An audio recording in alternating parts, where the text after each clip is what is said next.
All right, welcome everyone on the interwebs and our television channels. This is the 2020 City of Monona Candidates, City of Monona Council Candidates Forum. We have Chris Henderson, Molly Gruppe, Jennifer Kerr, and Christy Schilling. The forum will take place with opening statements of 1 minute, 30 seconds each. We will have a round of questions. The answers will hopefully be 1 minute, 30 seconds. We're timing them. I'm not going to jump in and cut people off. We're going to do it on the honor system.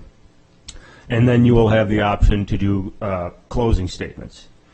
And those will be 1 minute, 30 seconds as well. And the forum will go till 5 o'clock. And we will be taking some audience questions, though I will say we already have a number of audience questions, so we may not get to all of them for sure. So let's begin. We will have our minute 30 opening statements. I have scrambled the names in the orders for each of these based on an app I used, so these are predetermined in a way through the app.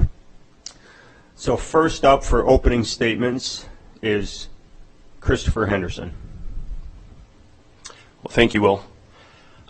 When I decided to run for city council, the number one question that people asked me was, why? Why are you running for city council? So let me take a minute here and answer that question. I'm a Monona native, so I grew up in Monona. I graduated from Monona Grove High School in 1995, and I never thought I'd return. But 3 years ago, my wife and I and our 3 kids decided to move back to Monona, and we've loved every minute of it. We love the lake, the parks, the bait shop, the schools, the sense of community, and so we're very happy being back here in Monona. And I believe if you like something and you want to make it better, you should roll up your sleeves and do your part. So a big reason why I've decided to run for city council is because I want to try and do my best to help make Monona just a little bit better. The other reason why I'm running is I do think I've got a good background for the position. My background is in business, but at the same time I've held several leadership positions on a number of different non-for-profit boards and industry associations. So I want to bring that skill set and background to the city council. Thank you. Molly Gruppe, you're next. So first of all, thank you, Will and Monona Community Media, and to all the candidates for having us today. I know that we'll discuss a variety of topics, but I am very much hoping to be reelected on April 7th because I'm looking forward to continuing the work that I've already started in my past 2 years on the council. And in particular, I hope to really sustain and or lean into our sustainability commitments as a city and as a community. And in part, that will involve part of a residential marketing campaign that I'm working on with the Sustainability Committee to get residents familiarized with local resources and other tools that they can use to participate. Additionally, I will continue to honor our agreement with our Monona Police Department, their memorandum of understanding with Dane County Community Restorative Courts to ultimately lessen the burden on our force and on our municipal courts by referring more cases to this excellent program. Finally, I work with Monona's senior population, which is always expanding in a variety of capacities, and really continuing to advocate for them, to be a voice, and make sure that the projects that I am championing have to do with accessibility, dementia-friendly initiatives, and space and facility improvements for the seniors. So those are just a couple of aspects of my platform that I'm hoping to continue moving forward in the next term. Thank you. And Jennifer? I joined the council in 2017. I was appointed that spring. And since that time, I've done a lot of work to learn how it is to be on the council. I was elected by the community in 2018. And with my time on the council, I've been a part of some great initiatives. In that time, we completed phase 1 and phase 2 of the Riverfront project. We completed a communications needs assessment. We've done work on Bridge Road, both the bridge and the intersection. We've updated Wildhaven Park. Those are just a few of the things that I worked on while I was here on the council. My family came to Monona 5.5 years ago. I live with my husband and my 2 daughters. We came for the schools, and we were really just thrilled to be here. There's something special about Monona. There's a community atmosphere, and you noticed it the first time you're here. It's just a feeling. The way that we've got our library centered with our administrative services building and our community center, it is the heart of Monona. And so I am pleased to be here, and I hope to continue to serve on the council. Okay, and Christy Schilling. Thank you to Will and the 3 Monona Grove students that are helping us out with technology today, and to all of you who are remaining engaged in this process. I'm really glad you're here. I appreciate you being here. When I was hired as executive director of your Chamber of Commerce almost 6 years ago, I quickly realized what a special community this is. I moved here just 6 months after I was hired. I'm running for city council because my skills, my enthusiasm, my energy, and my experience will help bring us closer to our full potential. By working together, we can make a positive impact in our daily lives. As director of the Chamber, now known as the Monona Eastside Business Alliance, I grew that organization from 144 local businesses to 400 business members in just 3 years. I'm adept at doing a lot with a little, and I know how to get things done. I've been a communications professional for 20 years, and my skill set fills a gap. We're seeing right now how important it is for us to have a comprehensive, effective communication plan in place, one that reaches all residents regardless of their access to technology. My educational background is in urban planning and conservation biology. I will bring thoughtful practices to our street design and our land management. My leadership style is one of servant leadership, collaboration, and accessibility. If elected on April 7th, I will strive to be a voice for all the residents in Monona. Thank you. Thank you. I just received word from an audience member that they may only be seeing the school board forum on the YouTube channel. Obviously, if you're seeing that, you can't hear me now. Hopefully somebody is. What you'll need to do is scroll forward on your YouTube to get to the most recent portion of the stream. And unless I'm wrong, and the high schoolers will come out and tell me. It's a different stream. They created a separate stream. Okay, so there's the new bit of information. There is a new stream. So you should see a new stream when you go, let me get a hold of this person on our line and tell them there is a new stream.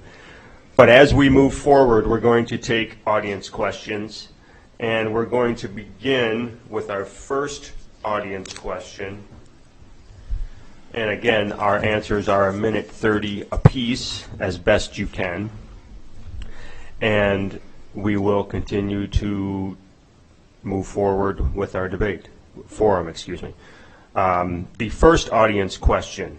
Please articulate your ideas about what should be done with the property at San Damiano. How much do you think the school should support the effort? And the first set of questions will go to Jennifer. Could you clarify the school supporting the effort? I probably said school and I meant city. Okay, thank you. A little bit easier. Yes. So the San Damiano property is one of the last jewels of undeveloped property in Monona along the lake. and there's strong community opinions about the property. I sit on the Landmarks Commission, and when we had our meeting to discuss whether the building would be raised, we had a packed house. And so clearly the community wants something done to preserve that property. That was what we were hearing loud and clear at that meeting. And so as a city, we've decided to work with Norbertines to ask for a 4-month window to see if there is interest in the community to financially form a conglomerate that would be able to purchase that property. The city will not be taking a lead on that purchase. Financially, we can't do that on our own. Estimates on that property's value is well over $10 million, and so it's just not within our city's means. But certainly we would like to use our skills as a leader in the community to try and pull something together. And so that's what we're doing now, and hopefully that's something that can happen. Next up is Christy. Yes, San Damiano is a true gem. It's an extraordinary piece of land, and I believe we should do something extraordinary with it. I'm very grateful that the city is looking into a way to secure that property so we can have control of our own destiny there. I'm also excited to see some potential development opportunity happening on the north end of Monona. We've seen a lot on the south end, and the north end has, in my opinion, been a little bit neglected. I've talked with a lot of neighbors and residents down there about ideas, and some of the best developments in the world have come out of design competitions. And so if we can secure that property, I think we should consider looking at a design competition for that almost 10-acre property. There's nothing else like it in our region. We have 1,100 linear feet of shoreline there, and we could do something just amazing. I am personally willing to invest in whatever the city comes forth with if there's an opportunity to do that. The cultural and historical significance of that land is something that I think should be worked into the plan. We know that was all Ho-Chunk land. There could be some artifacts that come about as we start exploring there. And it's something special, and we have to treat it as such. Chris. So I echo what Christy and Jen said. I've been gardening, on that property with my family for the last 3 years. I was out there yesterday walking it, so I agree it's a great piece of property. I guess I would pledge to keep an open mind in terms of what we do with that piece of property. A couple things, to me, are not acceptable. First, for the reasons that Jen mentioned, I don't think the city has the resources to simply buy it and make it a park and keep it off the tax rolls in that sense. On the other side, I don't want to see the property developed with mid-rises and a lot of high density and asphalt and everything like that. So I think where this will probably end up is some sort of partnership, public-private partnership, that allows us to preserve at least most of that as green space, maybe some residential on the southern end. But I would certainly keep an open mind as we try to protect, which is really, one of the last truly undeveloped pieces of property on the lake. Thank you. And Molly. So, everyone has contributed very thoughtful remarks so far. Obviously, I echo what Alder Crew has said about, not being able to take the lead on this issue, but that we as a council currently are very committed to finding collaborative community partnerships to make something positive happen for that piece of property with luck. I think what I hear from the majority of residents who have reached out to us about San Damiano is that they would really prefer for the space to stay accessible to the public and, again, to preserve as much of that green space as possible.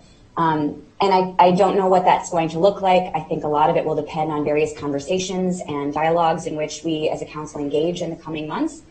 But I know that is on the minds of many residents, and I think, for me personally, I also would love to see, that property remain accessible to the public, or be open to the public rather, and preserved as, it houses a number of trees and animals, and it's just a very sort of untouched piece of nature that is unlike anything else in the city. Thank you. The next question. What do you consider to be essential services to the community, and what would you like to see cut? The first one to answer will be Christy Schilling. Ooh, great question. Oh, we have a lot of essential services, and I think right now that's top of mind for many of us. I believe our transit system is an essential service.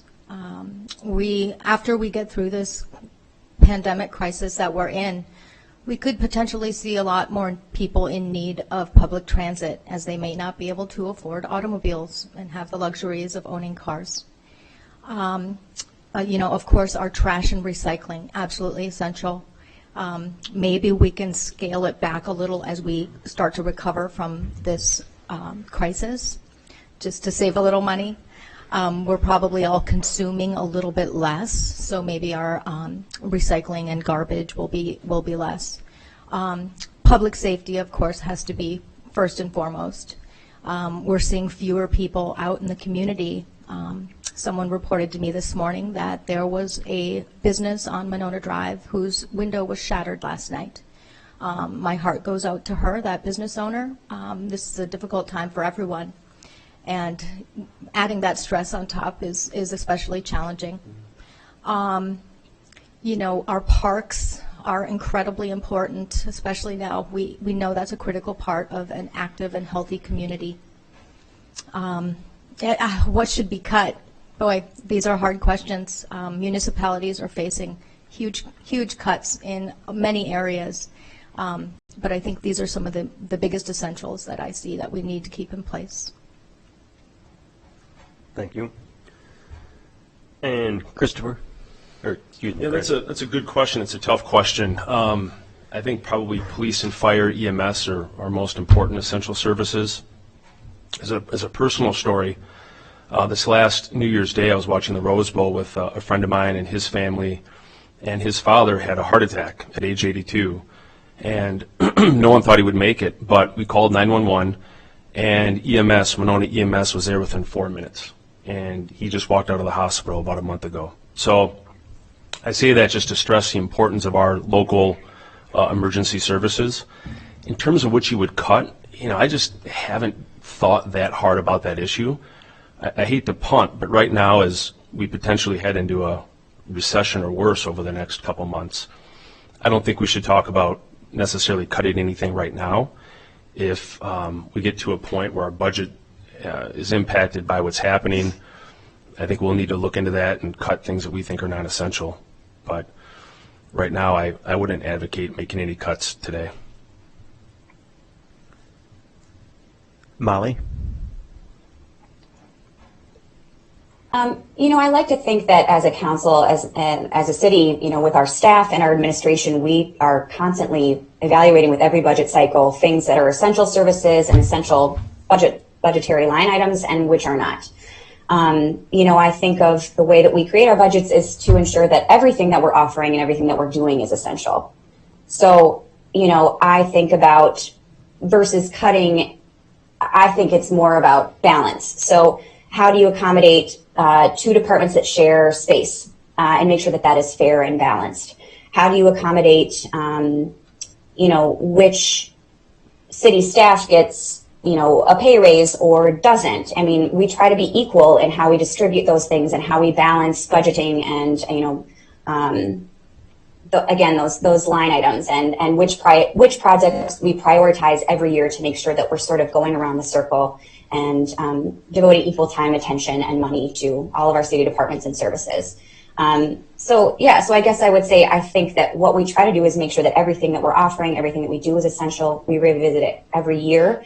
We have those conversations about what if we were to move our fire department, to merge with Madison? What would we do if we merged our transit services with Madison? Is that cost prohibitive? Does it increased response times for our EMS and our police and fire departments. And thus far, we have decided to keep our services here because it makes the most sense for our residents and for our city. So I think the bigger question is just achieving and maintaining that balance over time. Thank you. And Jennifer. Currently, the city runs a really lean operation. We've got fantastic staff within the city, and when we work to put our budgets together, we ask a lot of those staff leaders in terms of putting forth what they need and need only. We have seen some growth in programs over the last couple of years, and I think if we were looking to trim our budget, evaluating those programs and making sure that the costs that are required with those new programs are being made back. For example, the Park and Rec program has an after-school program that's relatively new. Making sure that that's sustainable the way it is. Are we making the money that we need to keep that program viable? But it's incrementally looking at all of our budget. Within the last year, we started to prepare for a potential public safety building, and so during this last budget, we asked department heads to keep their budget within a certain amount to prepare for that future spending. And so it's not necessarily cutting items, it's just being more responsible and judicious about what we choose to move forward with. And I would hope that the council would continue to do that. We may look at new issues we can't fathom right now with our current climate. And so I think that we need to be even more conscious about what we're spending. Thank you. We'll move on to the next question. In regards to City Council and City Hall communicating with the community, if elected, how would you communicate directly with your constituents without it taking up every minute of your day? And we'll start with Chris. Good question. So when I've decided to run for City Council, I've met with a lot of residents, people in the community for coffee, and I think, right, wrong, or indifferent, a lot of feedback was that the City Council is not accessible and it doesn't listen to the residents of Monona. That's some feedback I got. I do think that's a bit unfair. I know these meetings are open, City Council meetings, and people on the City Council were very open with their time to meet with me. So I do think some of this is more of a perception and not a reality. What I would do is, in order to balance my time on the City Council with other demands on my time, I would try to set aside a couple hours, let's say on a Tuesday morning, for coffee. That would be a standing open invitation for residents that want to meet with me at a Monona coffee shop and share their thoughts, feedback, provide ideas. I can let them know what's going on, just so people have basically an access point to someone on the City Council beyond walking into a meeting or emailing someone on the City Council. So, thank you. And Molly? I agree. Communication is something that we hear a lot about from a lot of different residents. And I think hopefully the comprehensive communication study that we completed that Alder Kaur mentioned previously will be sort of a conduit to improving those lines of communication. I think it's, again, a sort of a two-way street. I think we really work hard to have meetings open, post agendas and meeting minutes online. We have city alerts that people can sign up for to receive. I'm very active personally on my social media page for City Council, and I try to respond to emails from constituents as I receive them. That being said, these are all sort of technology-based things that, if people don't have those resources or that access, they are more limited. I think that it's very important that we make sure that we are mailing residents letters when we're going to have a project. We do that, but a lot of people say that they're not receiving enough notice and that they would like to be communicated with via mail more frequently. I don't know what the cost of those things would be, but I think that's something to take into account and keep in mind for all residents, many of those who don't have technology. And then I also just think that, residents should do their part as best as they can to reach out to us.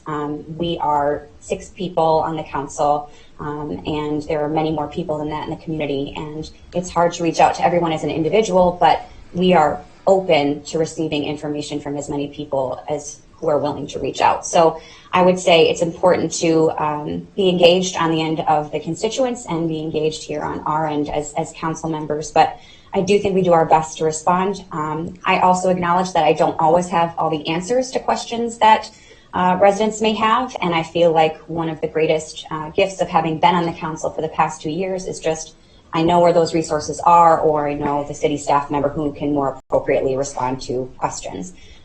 So reaching out to us is great, but it's also fantastic to know who your city department heads are and how to access those people for issues that are relevant to their departments. Thank you. And Jennifer. Communication's been a key point of my time on the council. When I moved to Monona, one of the reasons I decided to get involved with the council is I felt like you needed to know the secret handshake to figure out what's going on in the city. And so that was one of the reasons that motivated me to get on the council. And as a result, when I joined the council, I requested a communications needs assessment. That was completed in 2018, and as a result of that needs assessment, we went ahead and updated our website. There's been a significant change in the last year. City staff put in hours and hours to get that up and running, and I think it's been a great improvement. People are finding what they need when they need it. Certainly the web is just one way to communicate with our constituents. We have one of the oldest populations in Dane County. Average age in Monona is 49 and a half. And so not all of those people are web savvy. And, that's fantastic. We do other things to get that information out. We do a newsletter 2 times a year. I would hope that we would look at surveying residents to find out what they would prefer in terms of communication.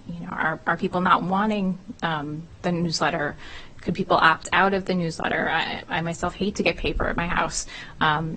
So I think listening to the community and hearing from them how they want to get their information is probably the best course of action to improve our communications. Thank you. And Christy. I've been talking a little bit on the campaign trail about my Government 2.0 plan, and really the backbone of that is communication. I really think we need to start bringing government out of City Hall and to the people. And so I've been able to do this on my campaign trail. I've had some people reach out to me, talking to me about their issues. And while those issues might seem small, if they're parking or problems with their trash, when you're facing those problems on a daily basis, they actually can become very large.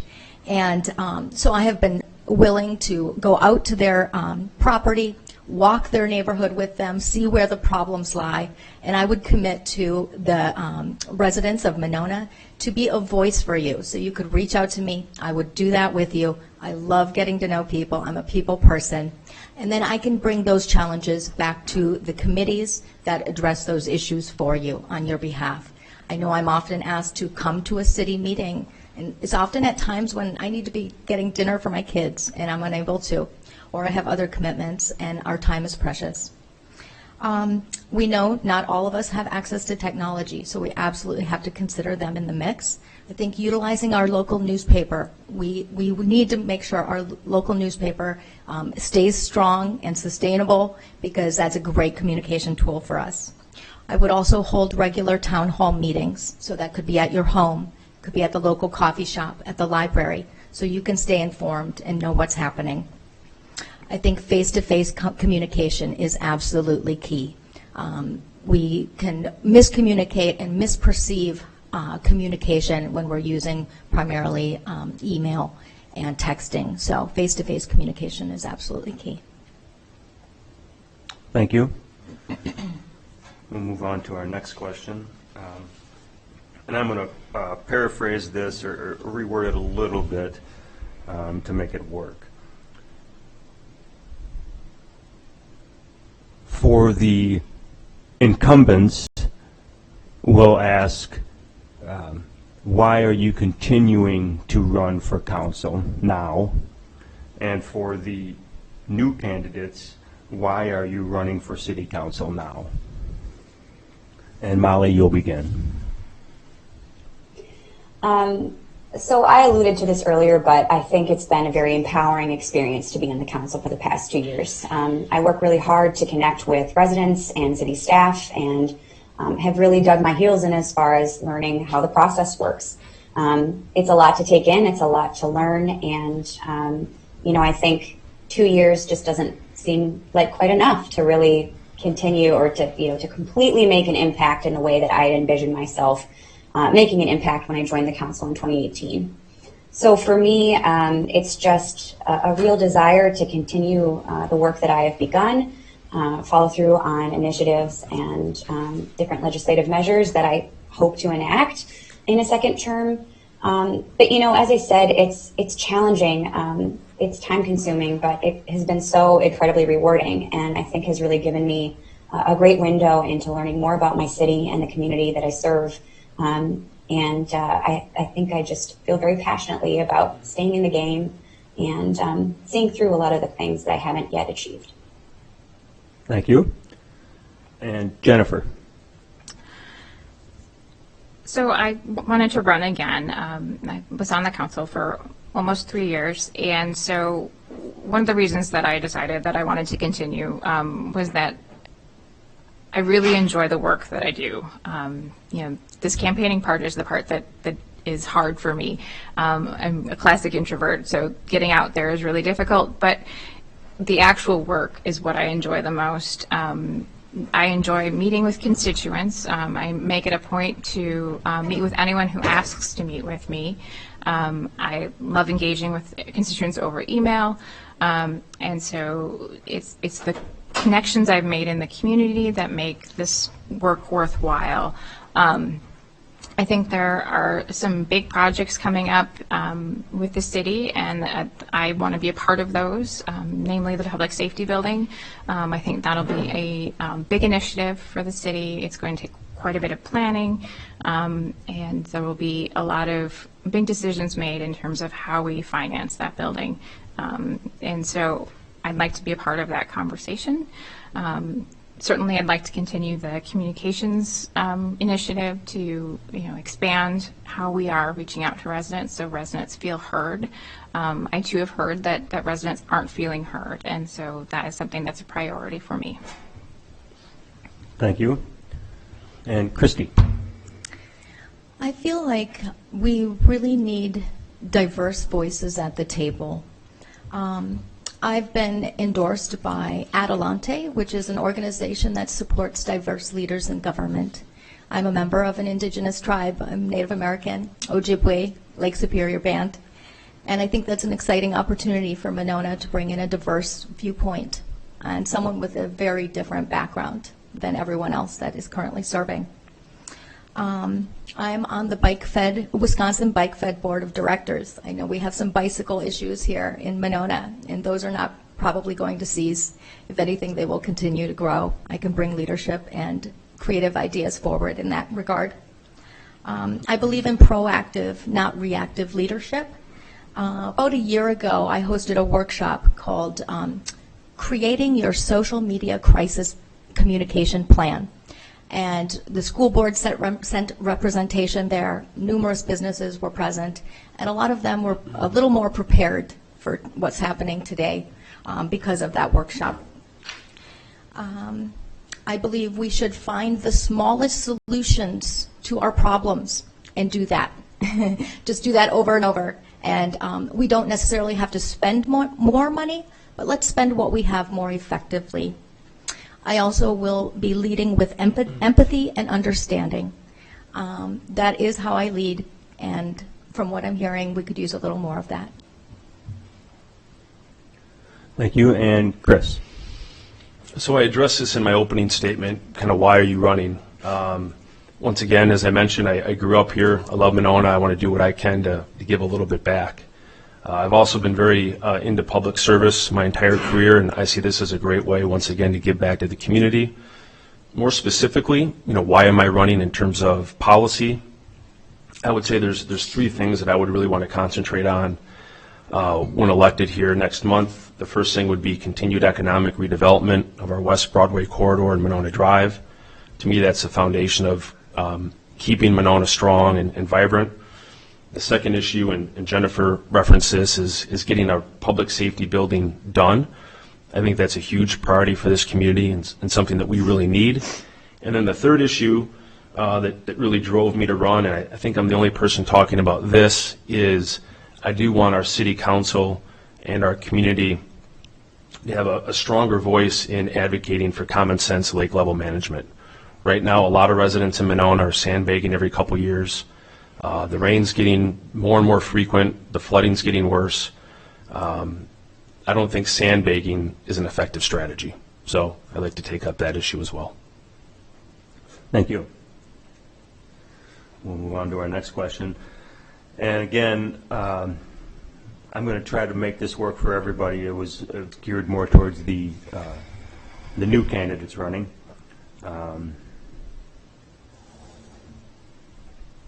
So for the new candidates, what is something new you'd bring to the council?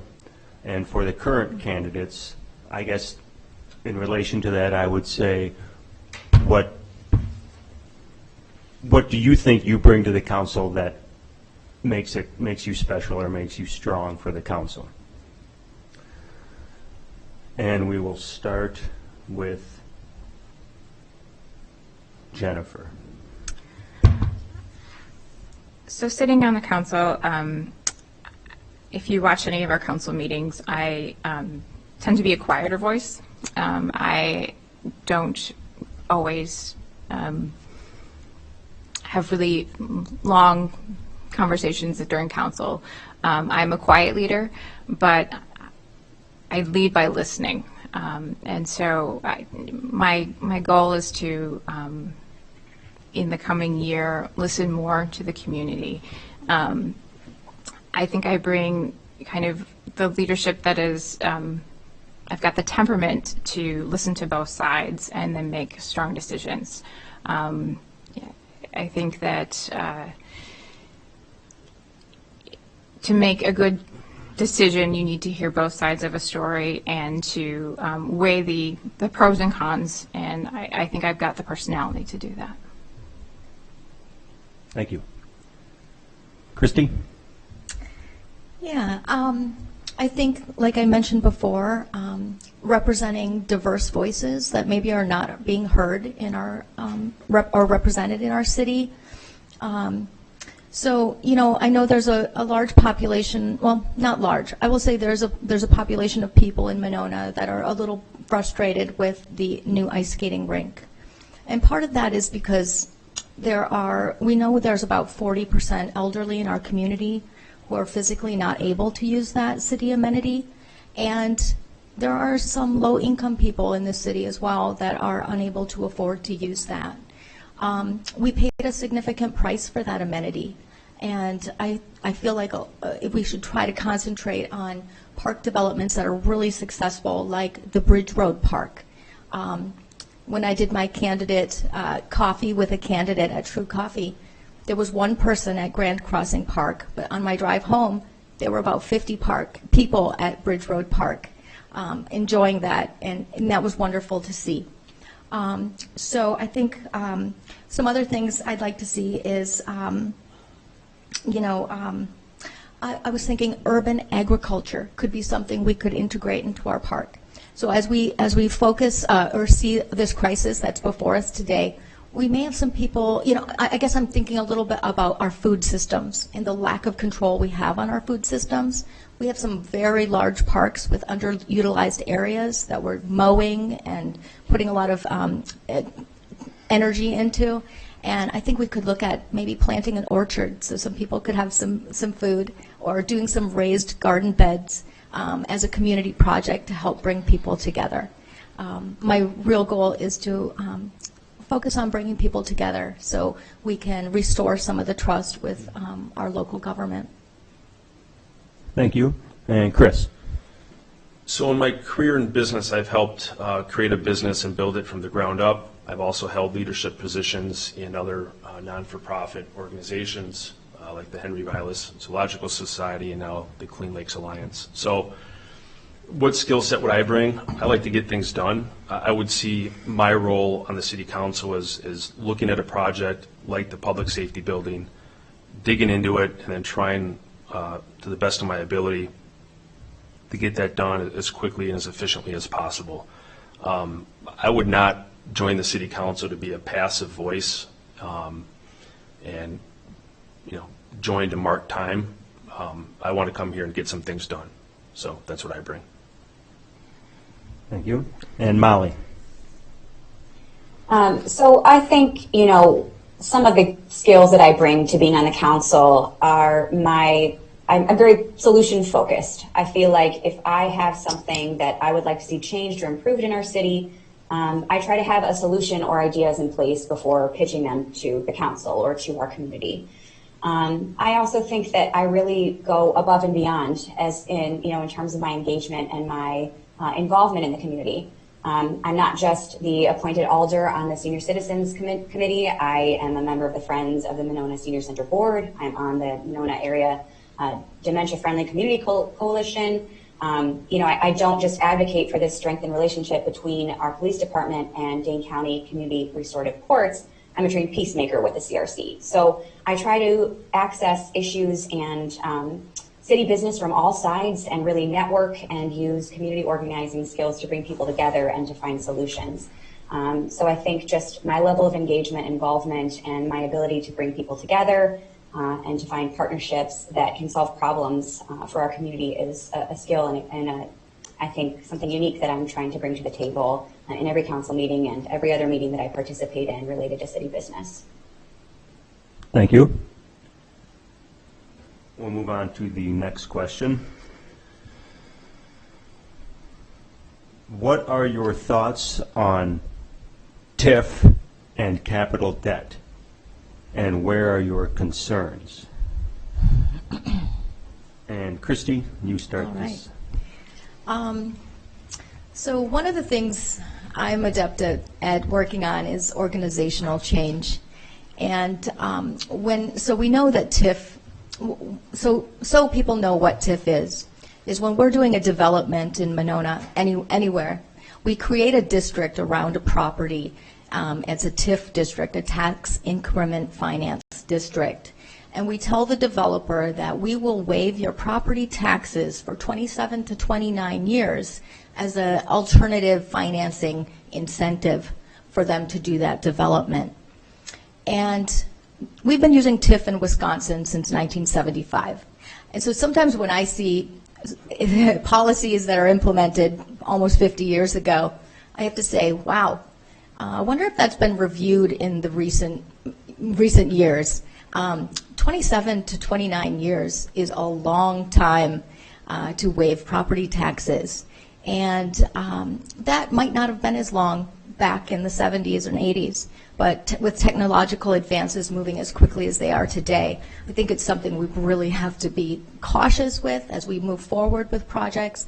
I'd like us to focus on what I call the smaller bets that are big wins. So smaller developments that don't stretch us thin.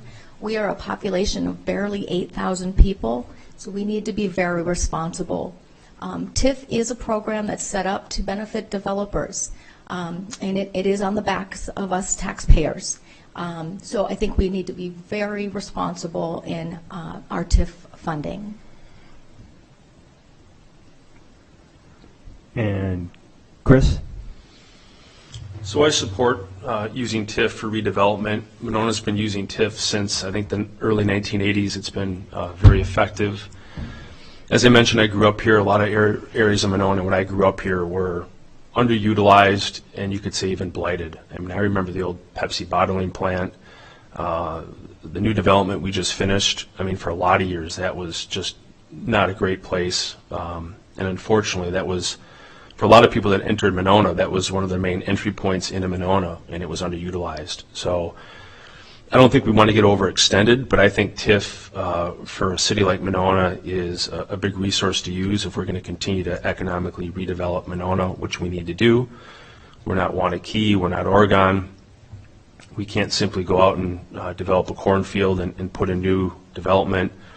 We need to continuously cycle through different areas of Monona and make sure that we are keeping it useful, up to date, so that we have retail, new housing options, all these good things that keep Monona vibrant. So I support TIF. Thank you. And Molly? From my perspective, during my time on the council, we've really exercised a lot of fiscal responsibility in the way that we've tried to, save for the future, for the public safety building, be forward thinking in long-term plans to make sure that we're prioritizing projects right now that are affordable so that we can achieve those other bigger projects in the future. And I think as far as our TIF management and creation has gone, from my perspective, I think it's been very successful, and our finance director, Mark Hotacker, has a lot of expertise in this area. I think he advises our administration and the council very well on these issues. Our city has a AA+ bond rating, which is pretty exceptional among local municipalities in the area. And I do think that we do our best to be responsible about not only how we budget, but how we manage our debt, and how we create and utilize TIF and TIF districts. Thank you. And Jennifer? So I think TIF is critical for Monona. As Chris mentioned, we can't go out and put things in a cornfield like other municipalities. We are landlocked. We are limited by the square miles that we have, those 4 square miles. And so TIF districts have been critically important for us to do some redevelopment. We've been able to do the riverfront. We did where the pick and save area is. We have approximately 9 TIFs. And I think when people hear TIF, they think, oh, we're just subsidizing developers, which is not always the case. One of the key components of TIF is that once you've essentially paid out, once you've grown the TIF to where you need to pay back what was expended, there's additional money that can be generated through a TIF, and that money in Monona is used for the Renew Monona program. Renew Monona is a program for residents to be able to get help with financing their a down payment. They get help with doing a renovation on a existing property. So if you wanted to, insulate your property to save some money on your heating bills, we offer these low-interest loans to be able to do that. And all of that is financed by TIF, excess TIF funds. And so, yes, there is an incentive for developers, but in the long run, there's incentive for all of Monona. By growing our tax base with larger developments, we offset the taxes that are on average residents. Thank you.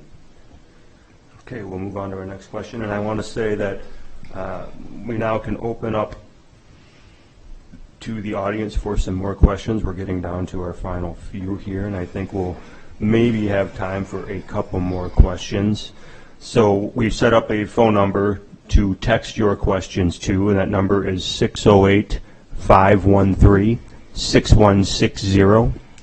608-513-6160. You can text your questions to the candidates, and we'll try to get to as many questions as we can. We'll move on to our next round, next set of questions, I guess. What is your stance on the possible construction on Winnequa Road that includes sidewalks? And we'll start with Chris. Haven't heard anything about that. It's a joke. So I've thought long and hard about this, and I've had a number of people reach out to me about this issue that felt very strongly on both sides. Here's my thought on sidewalks. Is I do think that the pedestrian bike plan is a good plan. I live on North Winnequa, and my family and I we'll walk to the bait shop, and it's only a couple blocks, but it's not a safe walk when there's a lot of cars driving too fast. So I know I only have a minute left on this. So my thought on the sidewalks is this. I do think Monona should have some sidewalks. We have some already. It's a good way to connect different areas of the city. McKenna is going to have sidewalks here by the end of the summer. Specifically South Winnequa, I think there's just so much traffic moving through Monona right there that we do need some sort of sidewalk on South Winnequa. That being said, and I think this is an important point, I think you can do that without greatly expanding the footprint of the streetscape. We don't need sidewalks on both sides. We don't need to clear cut all the trees. We don't need to add a whole lot of asphalt. I think there's some ways that we can do this via the engineering that are good. For every tree we cut down, we can plant a new one. But I do think having some sidewalks through certain areas of Monona makes sense. I will say that I do not support expanding sidewalks to non-essential streets that don't have the same level of traffic. If you are someone that wants sidewalks every time you walk the dog or the kids, move to Wanakee or Oregon. There are other areas in our Madison area that have sidewalks already. People move to Monona for a reason, so I don't support sidewalking all of Monona, and that's not on the table. But I do think certain areas of Monona, specifically south of Winnequa, would benefit from some sidewalks. Thank you. And Molly? The sidewalk debate is one that's been ongoing for a long time, right? And it is obviously a very controversial issue. I, for one, feel that we have really tried to be communicative and thoughtful in how we've approached, especially upcoming, current infrastructural changes and improvements to our city. The PED bike plan created by the ad hoc committee in collaboration with engineers, we spent, 2 years on and provided a number of public listening sessions on, held meetings to allow constituents to provide their input and concerns. I think we try to be very thoughtful and responsive and receptive when it comes to things, especially those that include sidewalks or pedestrian paths. One of the things that we hear constantly, and I feel that we are really trying to address in our current projects, for example, with McKenna, is safe routes to school for kids. So to me, that sidewalk is very essential because we need more people out of cars and able to walk or bike who live close enough to school to do so. With South Winnequa, that is a connector now that goes to the riverfront development. And we hear so often from people just based on the fact that the vehicle lanes, the parking lanes, and the bike lanes none of them are up to standard width. It is not acceptable to maintain the road in its current form. And so to make sure people can get safely to the riverfront development and to different parks and areas to which South Winnequa connects them, I do think that project is essential. However, I would say that with all of these projects, you have to find common ground and balance. So not everybody agrees that sidewalks are essential for that part of South Winnequa, but almost every resident that we talk to has concerns about safety and speeding. So the project isn't just going to be for sidewalks and expansion of the street, but to include different ways to mitigate speeding and to try to encourage safer use of that street, not just by pedestrians, but by vehicles and drivers as well. So I do think it's give and take. I agree that we don't need sidewalks all across the city, but especially in cases where people have expressed feeling unsafe, wanting to be able to get from one main focal point of our city to another, and just trying to include all the voices in the process. I think that that's how you have a successful implementation of a relatively controversial piece of infrastructure in our city. Jennifer. So I chair the Public Works Committee, and so when the question about sidewalks came up on South Winnequa, I met with several of the residents on South Winnequa and heard their concerns. I understand that a lot of their concerns have to do with speed, but a lot of them don't think that sidewalks are the answer. I respect that opinion. I think that the way that we have developed the bike ped plan, we were very deliberate with how we expected to lay out a plan for getting through the city. The focus was the community center, the library, City Hall, the schools, and making sure that those streets are connected safely.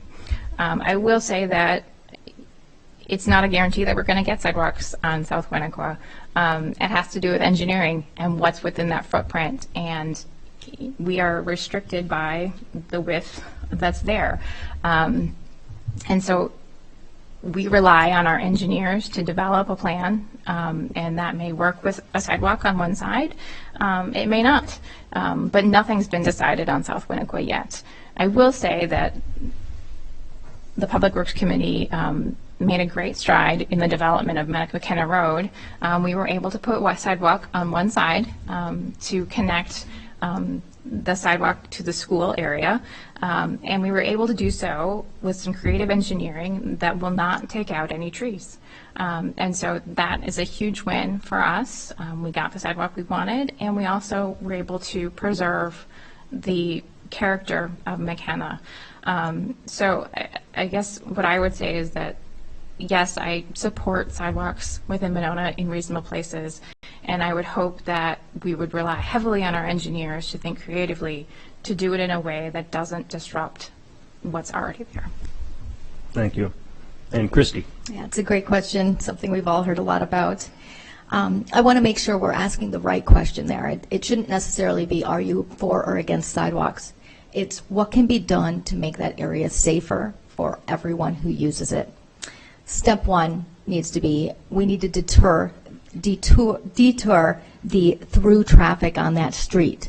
So we know South Winnequa Road sees 4,100 cars a day, and in the summer sees about 1,000 cyclists a day on a beautiful sunny day. We have lots of pedestrians and dogs and kids in the mix as well. And that road was not designed for that volume, and so it is creating a recipe for disaster. I feel like we are fortunate that there hasn't been a significant safety issue down there yet. I feel like we should, I've talked with several people that live in that area. The trees are, in that corridor is just an iconic vision of what people think of when they think of Monona. We know that area will continue to be heavily used by bicyclists. So I feel like we should just declare all of Winnequa Road a bicycle boulevard. That means the bicycles have a significant portion of the road is dedicated to bicyclists. So we keep all the bikes on one side, and then we have another lane on the inside of that for pedestrians. And what that will do is that will deter the cars that are just passing through. The people who don't live down there, who are just using it as a route to get from point A to point B. We want to drive them up to the roads that are designed better for them. I think we could do something really exciting with that. We could do a ribbon cutting, and for the bicycle boulevard, we could have a community bike ride similar to Ride the Drive, but Monona style. I think it provides a great opportunity, and we could do that at minimal cost. If that alone doesn't deter the traffic to get off of that street, the traffic that shouldn't be there, then we could consider adding some stop signs at the intersections. Thank you. Our next question is about bus. I'll try to paraphrase, it's a little longer question. There are about 6 bus stops between just before the Shopko Kohl's lots and just past the Beltline on West Broadway. These stops consist of only one bench. There is no shelter, no roof, no sides. The bench and shoppers are 100% exposed to the elements. The city of Monona has included only one shelter at only one of these stops in the 2020 budget. Buses along this route come only once every 30 minutes. To what extent would you advocate equipping the rest of these bus stops with common protective shelters? And we'll start with Molly. It's challenging because this is a stretch that's shared with Madison Metro, and we have an obligation to create and maintain shelters, but we also are sharing that stretch with another entity that also has shared responsibility in keeping access safe and reasonable for riders. I would say that there's always more that we can do. I think it's challenging at times to collaborate with Madison Metro in a way that makes sense cost-wise for Monona. But, you know, I'm proud of the shelter that we have included. You know, we have worked as a sustainability committee and as a transit commission to push for a solar powered roof that would allow for lights and potentially for advertising or a heater to be powered by solar power on that new shelter. That wasn't in the original plan, but we want to be creative and we want this shelter to represent our community's goals and values. So I am totally unopposed to doing what we can with our budget, but I think we also have to focus on our own transit system, making sure that our transit system is meeting the needs of our residents and finding ways to supplement that other shared space as we can. Thank you. And Jennifer. So I'm pleased that we were able to include one bus shelter in the Public Works in the 2020 budget. And I will also say that we have a great Public Works department because they were able to engineer some things to go along with the bus shelter to make sure that we weren't spending more than we needed to. For instance, the trash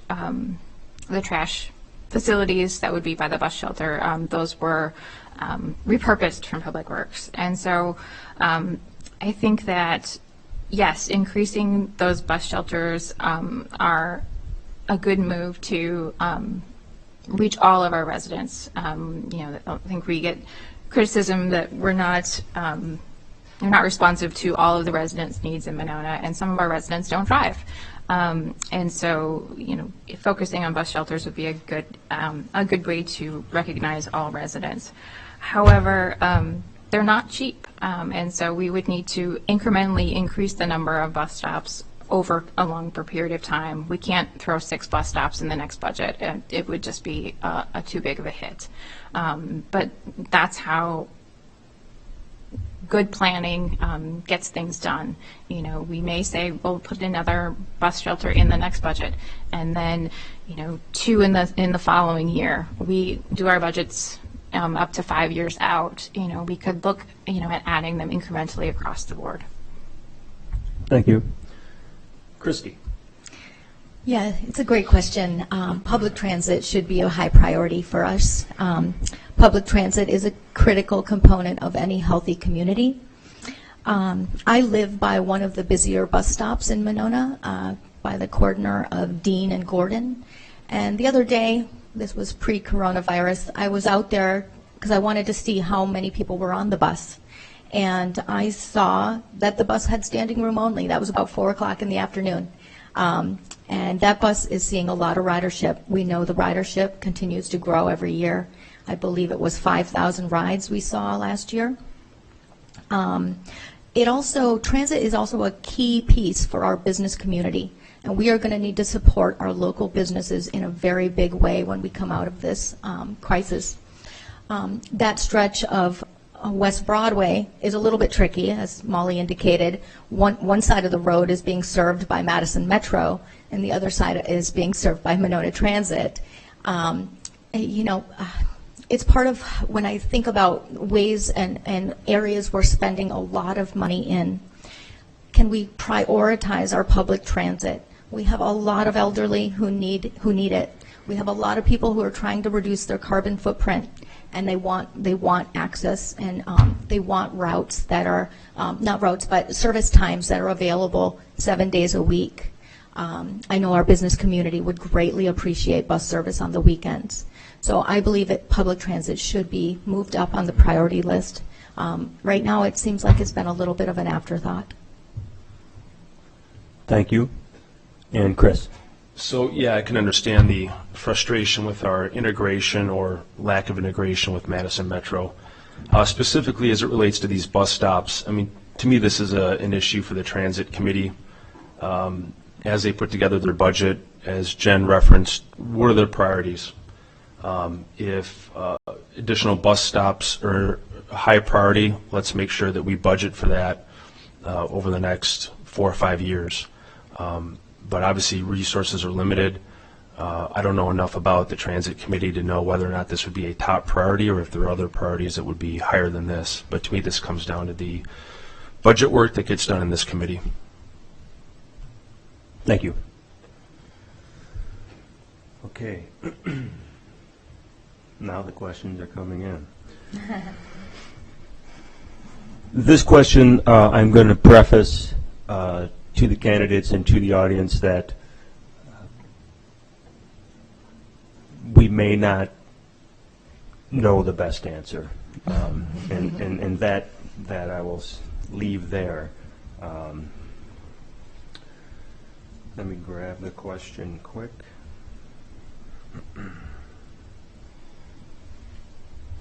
Considering the potential long-term impact of coronavirus on city government, what will the mayor and city council have to think about and plan for going forward? And we will start with Jennifer. So my husband and I were just talking about this today. I think that one of the things that we may have to look at moving forward is our programs that we do, our library programs, access to our library, access to our park and rec programs. If this rolls into summer, what is that going to mean for our kids? My kids love to spend time at the pool. They're there just about every day. What does that mean for them? You know, that's a significant impact on the budget if we don't use, you know, those facilities or can't use those facilities. But we also would be spending money in other ways. You know, if we've got staff that are ill, we need to make sure that we have coverage. We need to make sure that our police and fire are adequately protected if they're going out and experiencing calls where this is a risk. These are all things that we need to consider as part of the community, as part of our larger operation with the city government. I don't think we can possibly know what this is going to look like. This is a situation that's changing hourly almost, and so I think what Monona really needs is some level-headed leadership that will take into consideration what's happening and then make educated decisions on behalf of the community. We want to be careful and supportive to the community while keeping them safe. Thank you. And Christy. Yeah, it's a great question. I think, you know, making sure that we are fiscally more sustainable is a high priority for me. Being a financially resilient city and building up our rainy day fund is so important. I've been very adept at working with tight budgets. I owned a business for 10 years. I ran our local chamber here for 5, and I know how to manage those tight budgets. It's really important. We know our local business community is going to need to be advocated for on the state level, not in the form of more loans. They're not looking for more debt at this point. It's key that we work with them, work with our local Chamber of Commerce, because they are a huge part of our tax base here. We know there's a little uncertainty right now. Bonds are not seen as a safe investment. People are selling their bonds. That's what we use to fund our public infrastructure projects. I think we need to look at some private fundraising options, maybe when it comes to doing park enhancements. There's talk about rebuilding the Dream Park. That was done, spearheaded by Tim Torino and the Monona Optimist Club. Can we look at doing that again? I think we've got some big park expenditures coming up. We bought the $40,000 Zamboni. Now we need a place to store it. We need a place to store the rink. We're looking at a $750,000 building to store that park equipment. So can we see equitable spending in all departments? So we see, drawing back so we can support the essential services that we're going to need to maintain to get through this together. Thank you. Chris? Well, let's hope for the best on this. That said, I think there's 2 ways to look at this issue. One, we need to make sure we support our essential city services, and by that I mean police, fire, and EMS. If this continues, it's very likely we could have cases here in Monona. We have an elderly population. That's a big deal, so we need to make sure we take care of these people. The second piece, to kind of reference what Christy mentioned, is when this bounces back, whether this is in a couple months or longer, we are going to have a number of our businesses that are affected, especially retail and restaurants and that type of thing. Buck and Honey's right now, they were doing great. They're indefinitely closed. I can't imagine what that's going to do financially to their business. So one of the things that we'll want to do, and certainly details to come on this, I think, from the City Council, but we will have to have a plan to help our local businesses get back on track because we've done a great job building up a lot of retail and restaurants here in Monona recently. And it's very possible some of these businesses get flushed away as this continues. So, Thank you. Molly?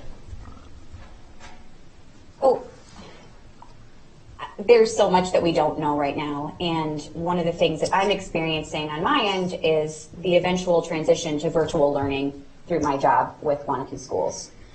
And one of the things they've said is it's always best if you have a plan before you have to make the move. Obviously, right now, this is all completely unprecedented. We don't have a plan for something as specific and as pervasive as this. What I will say is, our rainy day fund is over 30%. We are always very conscientious about how we respond to crises in our community and how we review our response to those crises. We're constantly reevaluating our emergency management plan. After the flooding in 2018, we held a series of roundtable conversations to try to figure out, the best plan of action, who's responsible for what, how we can work collaboratively and in partnership with other entities to make sure that our response is swift and effective. So I believe that the most important thing moving forward will be to continuously review our response to this pandemic and have a plan in place for the future for things that are similar in nature to this. But I do think that responsible budgeting, having that rainy day fund, and having a plan to be prepared is the best that we can do. Thank you. Our next question: how are we going to add new missing middle housing in Monona? And Christy, you will begin this one. Yeah, it's a great question. We know our school district is a major driver for our what we want to see in population growth. We're right now struggling to grow. I think we need to really look at our zoning code closely, modernize it in any way we can, really simplify it. Boy, there are some excellent models out there for simple zoning codes, so someone, your average Joe can look at it and understand what it's saying. I think we know that the Yahara Riverfront development is going to be adding, it's the phase 3 of the project. I believe it's 140 apartments coming there yet. I feel like we should really ask and press that developer to include some affordable condos in there. We know we have a senior population that they're being pinched out of their homes, or they're unable to maintain their lawns and their properties. Can we do some condos down there to give them options? That is now a walkable community. It's ideal for them. I think we need to look at what the university year project that we all worked so heavily in a couple years ago. They've put some great strategies forward in housing, and we could just do that. If we just dust that, wipe the dust off that, put it into use, I think there's some great ideas there. We received some incredible free consulting services through that program. Yeah, I think that's those issues would help, I think. Thank you. Chris. Yeah, it's an important issue. As we continue to redevelop different areas of Monona, I think we need to be mindful of our housing stock, and we should look at ways of adding to that variety. I think when we do a redevelopment, we don't want to just look at high-end apartments and high-end condos, because we do have a lot of different residents in Monona and people that want to come to Monona.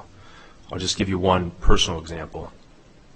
I have, as I mentioned, I grew up here, and I've got some friends whose parents still live in Monona, and they spent their entire lives in a traditional house, maybe 2 or 3 levels, yard, all that good stuff, and now their kids are gone, and they're looking to downsize, lose the yard, or at least the work, maybe move to 1 level, And unfortunately, some of these people have had to leave Monona and move to Fitchburg or Middleton because they couldn't find enough housing options here in Monona. And to me, that's something I think we should be very mindful of, because I don't think any of us want long-term residents of Monona to feel like they have to leave to find something that suits them later in life. Thank you. Molly. We get asked as alders about the housing question often, and I think some good points and suggestions already have been brought up. One of the things that I've heard from constituents is that there aren't enough senior housing options that aren't senior living facilities. I think more seniors would prefer to have access to condos or some sort of shared space that isn't the same as a large high-rise senior living facility. I also think, Christy brings up a good point about re-examining the zoning code. We've done it before in our comprehensive plan to create the small family, single family lot subdivisions, the new urbanism architecture on Femrite Drive. I also am a big proponent, and I've talked about this often, of redeveloping larger parcels for communal or cooperative living. Small homes with communal living facilities, or smaller buildings that have communal facilities and then individual residential areas. This has been in practice in Madison for a long time. It's a successful model, and I think could really maximize the existing footprint by thinking smaller and more efficiently with how we implement and integrate housing options and concepts into our city. This isn't, I think it feels a little forward thinking, but I also believe that our demographics are constantly changing. I think our environmentally oriented population would be very open to concepts such as these. And I think, again, with re-examination of the zoning code and our current division of parcels, it's possible. Thank you. Jennifer. I don't think that there's just one answer for the housing situation in Monona. Yes, we've heard from constituents who want to downsize and move into more senior options within Monona. But I've also heard from some seniors that they're feeling like they're being pushed out of their homes, that they want to stay within their homes. And so, one of the things that Monona has is our Renew Monona program, which will help with renovating homes, existing homes for residents to be able to stay in their homes. Maybe it's a small project that, put some safety features in your home. So I think, we need to listen to who wants to live here. We did do the senior apartments with the Heritage Project, and what we did here was, instead of Monona residents moving into Heritage, we had Madison residents coming to move into Heritage. And so I think that maybe we're missing what the community really wants. And so I think it's stepping back and figuring out, really, does the community want communal living? Does the community want more senior housing? What does the community want? And then how do we get that? How do we, do we do some new zoning? Do we do focus on senior housing for redevelopment? I think there's lots of options, and there's no one silver bullet that's going to solve the problem. But certainly I think that it's something that we need to keep looking at. Thank you. Okay, excuse me. This will be our last question. If you could change one recent action the council has made, what would it be? And we'll start with Chris. Of course, I'm first on this. One recent action that the council has taken.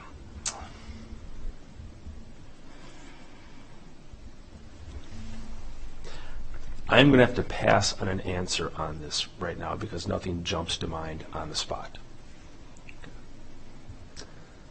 Molly?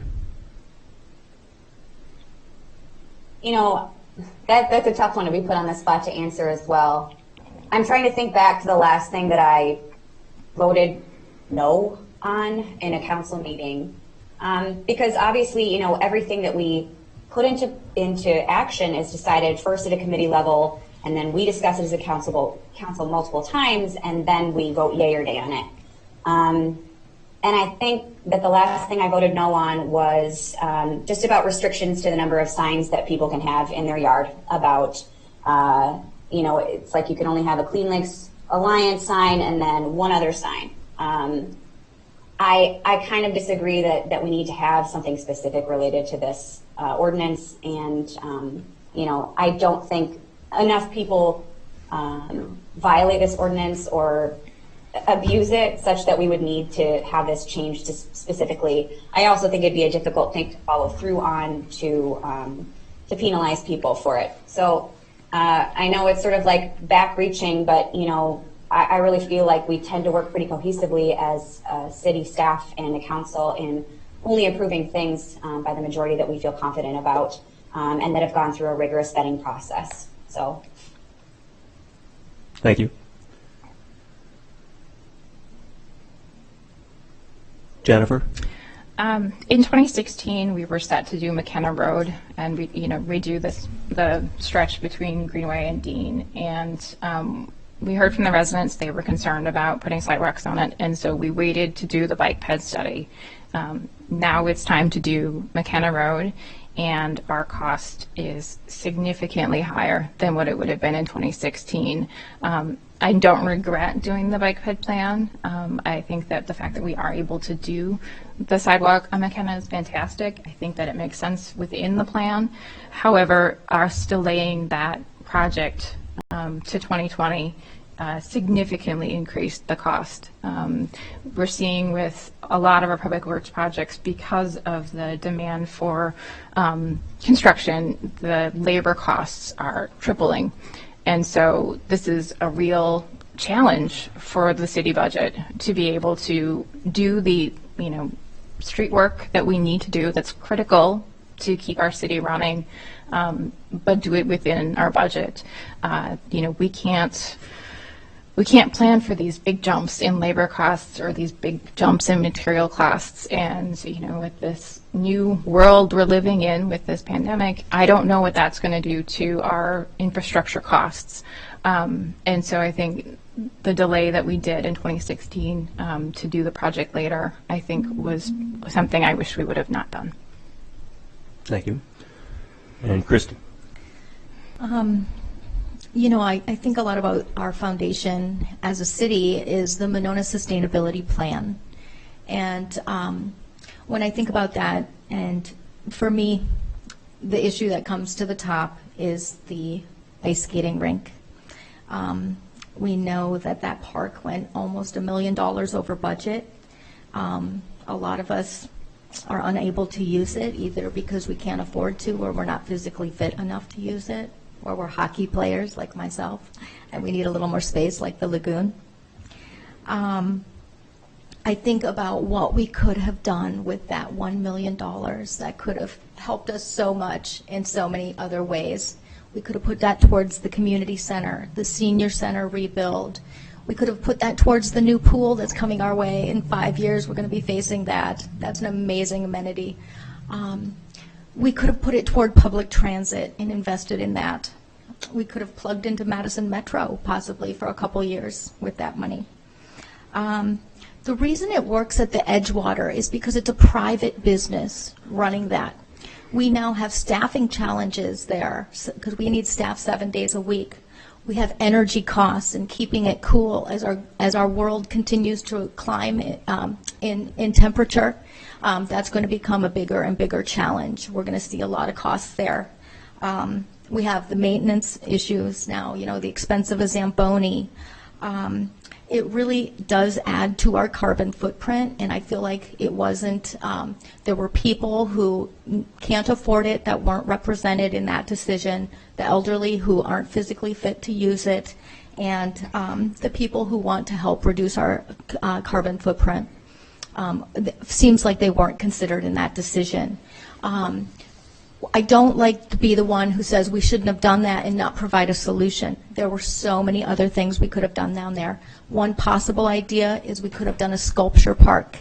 That's unique to our area. That would have brought a lot of people here.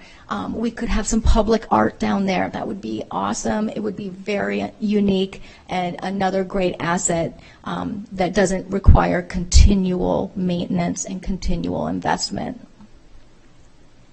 Thank you. Well, that's going to conclude our question portion of the forum. We'll now move to our closing statements, and they will be 1 minute, 30 seconds apiece as well. And Christy Schilling, you'll begin. All right. I know many of us are feeling anxious about what our future holds, but let's make sure we take note of the remarkable acts of kindness and generosity that we're going to see in these next few weeks through neighbors supporting neighbors. It's those moments that are going to get us through this. Adversity really wakes us up to what's important in our lives.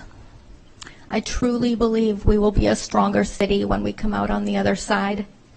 Our community spirit is very strong and resilient, and we have a huge advantage over many communities in that.